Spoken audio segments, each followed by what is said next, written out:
বাংলাদেশের সবচেয়ে বড় দ্বীপ জেলা হচ্ছে ভোলা। এই জেলাকে কুইন আইল্যান্ড অব বাংলাদেশও বলা হয়ে থাকে। আপনি ভোলা আসলে আপনার কাছে মনে হতেই পারে আপনি কোন এক উন্নত রাষ্ট্রে আছেন। তার কারণ হচ্ছে এখানে তৈরি করা হয়েছে দক্ষিণ এশিয়ার দ্বিতীয় সর্ববৃহৎ ওয়াচ টাওয়ার।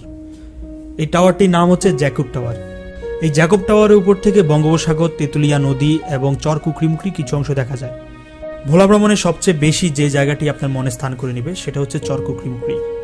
আমি শিওর এই চর কুকরিমুকরির সৌন্দর্য সুন্দরবনকে হার মানায়।